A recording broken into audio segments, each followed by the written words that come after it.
What is up, my riders? So this is actually going to be the startup. I decided I was going to start it up without the charge pipes because I technically can start it up without anything as long as it has free flowing air and I'm not driving it and spooling the turbo up. This is where I want to be very open with you guys. If you don't want to modify your car and change up a lot of things, this is where you probably want to know about. I had no idea about this, honestly, when I went into this because it's more of like straight cut and dry on paper on how to do it, but it's really not. You have to extend wires that you have. I have to go get electrical tape, which is what I'm gonna go do now.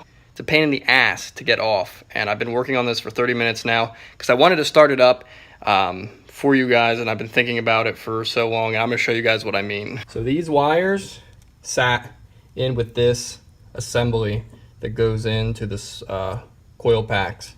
So same with this, and I'm gonna have to extend this one too. They all don't reach now that the turbo is in a different location. So this is on the far side instead of on this side, the cold side. So I should extend this more because it's being pulled. I split the wires down and then rewrap them. You never know until you start doing it, and that's when you realize how intrusive it is. Obviously, it's so long for that. You have your boost regulator, wastegate regulator, whatever you want to call it, down there. The O2 for the turbo itself too. I'm also taking my battery cover, my hard battery cover, over to my dad's.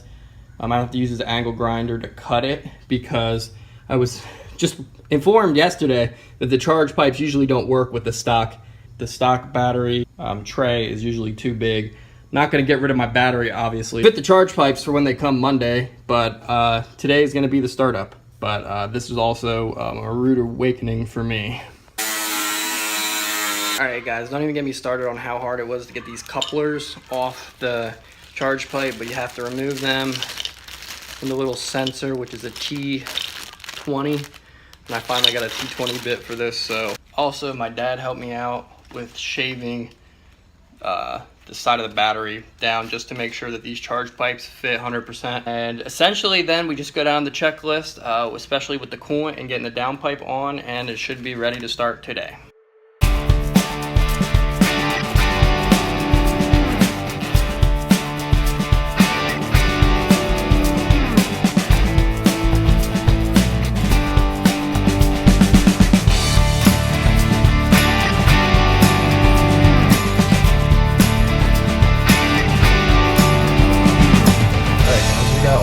Wrap back up and the heat shield back on it to prevent it from catching on fire or whatever, because this does get hot up here. So I put that back on, and some heat wrap I had left over just on the points that it contacts. Putting the battery in, hooking the O2 sensor up, putting the downpipe on, and then it'll be the coolant part.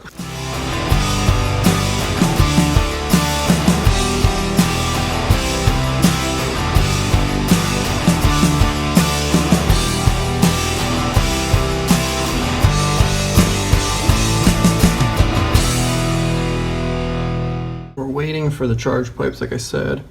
Got all the coolant hoses and oil lines ran. We don't need the cold air intake to start. Gotta do downpipe, plug loose plugs, and we already did that. Fill back coolant is actually what we'll be doing next. I'm gonna charge the battery up, pull the fuel pump fuse, and prime the turbo. All right, guys, I'm gonna try to record the downpipe install now. All right, guys, so I got the coolant from Volkswagen itself, and it says that the coolant to water ratio is around 50-50, 60-40, around there. So I'm gonna try to get as close to 60-40. This stuff is nasty. Like, I've been working on my car and it gets on you. If you get it on your face, or if it drips, or if you like sweat, it literally destroys your eyes. It is a container that can kind of be half and half. I have everything plugged up back in their spots. So everything should work. Not running a cold air intake or a thing because we're just going for startup. I got the downpipe on, and I don't know. I'm gonna try to get the other piece on here then, but if I can't, then I won't. Doesn't matter really, but I got it on there good. All the lines for the coolant feed and coolant drain, oil feed, oil drain on the turbo are plumbed up. Everything's plugged in, the diverter cutoff valve and the wastegate actuator is this that goes down underneath. And everything should be good to go. All right guys, this should be 60-40 to my best of knowledge. I'm gonna start filling it up, and I used a makeshift funnel. I don't want to pour all this in just to make sure that if anything leaks, that will be accounted for as well. All right, make sure to check for leaks when you're doing this. It feels so weird being back in my car after all this time. All right, we need to charge the battery. Got a battery charger that goes through the cigarette lighter. All right, guys, so we have a trickle charger on for the battery because the battery itself has not been charged. It died, I guess, when I was using it previously, because I was using the radio when I first started working on it, so I guess I left the radio on. So we'll let the trickle charger do its thing and come back out every hour to check on it. Then we'll be able to prime the turbo. All right guys, last night didn't work out because by the time I got done and stuff, my mom went to bed early and I couldn't start up the car for you guys. So that's what I'm gonna do now. I had a small coolant leak, had to address that and fix that up. Everything else has not been leaking or anything. I've done like the test and everything. I'm gonna put the mixture back in to fill this up a good bit. Fingers crossed we don't have any more leaks. Lower the car down, prime the turbo by pulling the fuse for the fuel pump, and then prime it and then start it. The fuel pump is marked as a 15 on the longer side, 5 from the right, and the only one that's exactly 5, counting the spaces from the right, is obviously the top one. So that's one that gets removed. It's obviously not these because these are the tiny ones and they don't show these as being the fuel pump, any of these. So the 15 up there is what you want to pull. We're going to prime the turbo once the coolant stops burping. All right guys, here comes the most nerve-wracking part. I think I pulled the right fuse, but the diagram's really crappy. I'm gonna go and try to cycle it. If it tries to start up, I'm just gonna try to shut it off as soon as possible. Here goes nothing.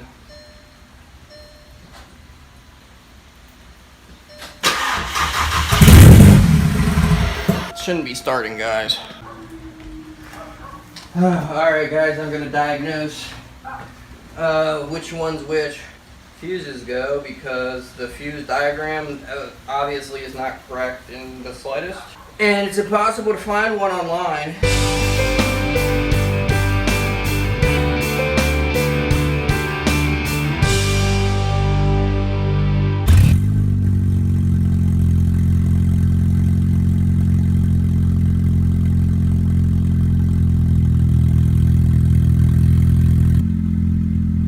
So guys, I wanted to actually debut my car before I even started the video.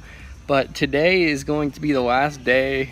Well, not the last day. We were waiting till Wednesday, but it's going to be the last day in my possession. We did have like a kink on the hose coming out of the DSG cooler, and that puts like trapped air in the system. There's a small coolant leak on the one that goes back into the block. I'm not sure why.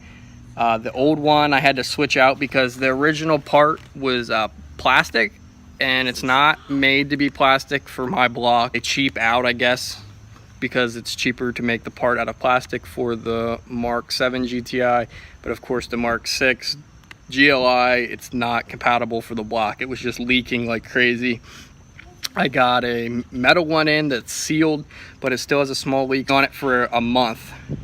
Building this from the ground up, coming from so little background on how to do this and knowledge, and I pushed through and somehow got this far. That, I mean, I backed it out of the garage. It's drivable, but you don't want to run into like overheating issues either, so I don't want to push it. So I will be recording when we go to that shop as much as I can of this process, but this is the final step, and I feel like most people, when they get to this point, they have to be able to say, okay, this is where I'm starting to struggle, and be the bigger man and actually let someone else take a look at it. And pride wants to like it be like, oh, I did this 100% by myself, but I don't want to run risk. I mean, this is a new car, so I don't want to run the risk of overheating the engine. I'm really proud of what I've done, knowing nothing about turbos going into this as far as like anything about my car.